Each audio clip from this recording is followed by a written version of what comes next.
Itulah kenapa dalam Islam setiap seorang ayah itu kalau mereka ingin menikmati kehidupannya, pastikan mereka dekat dengan anak-anak mereka, pastikan mereka sayang dengan anak-anak mereka, pastikan mereka sayang dengan anak-anak di sekitarnya. Karena bukan hanya sama anak kita, sama anak-anak yang ada di sekitar kita. Karena bisa jadi kebaikan yang pernah kita lakukan sama anak itu mungkin kita anggap biasa, tapi akhirnya anak itu ingat sampai akhirnya dewasa. Syekh Muhammad Uraifi menceritakan bagaimana dia pernah memberikan hadiah jam kepada seorang anak karena mampu menjawab. Lalu anak itu akhirnya jadi ulama dan menjadi imam dan ingat betul kebaikan dari Syekh Muhammad Uraifi ketika dia dewasa. Itulah kebaikan sama anak. Makanya Rasulullah SAW itu suka sekali bermain dengan anak-anak. Beliau suka mencium bagaimana setiap anaknya, sampai kemudian beliau pernah mendapati Arab Badui berkata, kami adalah kaum yang tidak pernah mencium anak-anak kami. Maka kemudian beliau berkata, awa amliku idza naza'allahu min qalbika rahmah. Gimana yang saya mau katakan kalau Allah sudah mencabut rahmat di hati kalian dengan kalian tidak mencium anak-anak kalian. Makanya Rasulullah memanjangkan sujudnya karena sedang bermain-main Hasan dan Husain. Suara terikan anak-anak saya ini di samping, inilah yang akan menjadikan kehidupan kita itu terasa kualitasnya.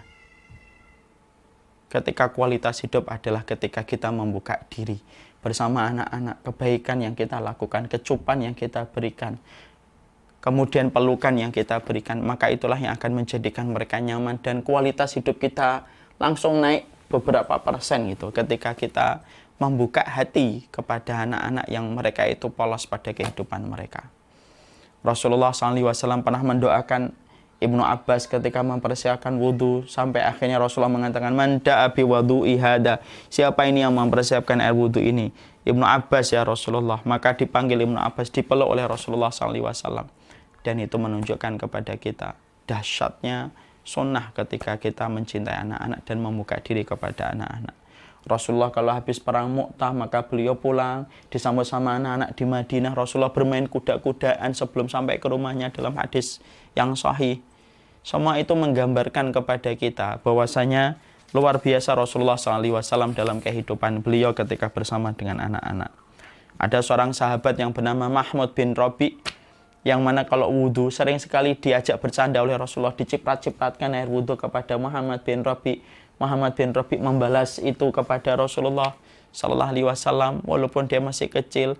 Nabi, orang yang mulia, orang yang dimana Allah mencintai, sangat mencintai beliau, tidak pernah gengsi, tidak pernah sungkan untuk membuka dirinya, memercikkan air kepada sahabat-sahabat kecil, bermain kuda-kudaan beliau. Itu menunjukkan kualitas kehidupan kita. Maka kualitas kehidupan kita itu berbanding lurus dengan kita membuka diri bersama anak-anak. Makanya Masya Allah, inilah yang menjadikan akhirnya kita memahami buka diri kita bersama anak-anak. Makanya bermain dengan anak-anak itu kemudian memberikan kesan yang luar biasa. Saya masih ingat sekali, pengalaman saya sendiri. Saya dulu ketika kecil ada kakak kelas saya yang baik banget sama saya. Itu saya ingat sampai sekarang. Mungkin dia lupa, tapi saya masih ingat kebaikan-kebaikan beliau. Dulu di kota kecil yaitu Kudus. Dan itu betul-betul membekas. Apa yang kita peroleh di waktu kecil itu memori yang sulit terhapus. Makanya seorang ayah yang begitu dekat dengan anaknya di waktu kecil, maka anak itu akan dekat sekali dengan sang ayah ketika ayah itu tua dan sepuh. Dan itulah yang kita dapatkan. Makanya sampai kita mendapati kisah Nabi dengan Anas bin Malik. Sampai Anas bin Malik punya burung pun Rasulullah tahu, maka menamakan Anas bin Malik dengan Abu Umair. Karena Umair itu adalah burungnya Anas bin Malik. Ibnu Abbas yang pernah didekap oleh Rasulullah, lalu kemudian didoakan dan akhirnya menjadi ulama besar. Mu'ad bin Amr al-Jamuh, Mu'awis bin Afra yang akhirnya membunuh Abu Jahal karena masih usia beliau 14 tahun. Tapi sampai pedangnya lebih tinggi daripada tinggi mereka. Tapi karena kebaikan Rasulullah itu menggoreskan di dalam hati mereka luar biasa. Kualitas hidup kita berbanding lurus dengan kecintaan kita kepada anak-anak. Berbagi waktu dengan mereka. Bermain-main dengan mereka. Ngajak mereka pergi, ngajak mereka dakwah. Saya kadang-kadang ngajak anak dakwah kayak bahasa, ngajak dakwah. Dudukkan mereka di meja sesekali. Ngajak mereka ke masjid untuk kemudian didudukkan di masjid walaupun mereka belum bisa diberitahu untuk tenang, kadang rame. Nah, itu wajar. Tapi kedekatan kita dengan anak-anak itu membentuk kualitas kehidupan kita naik beberapa persen.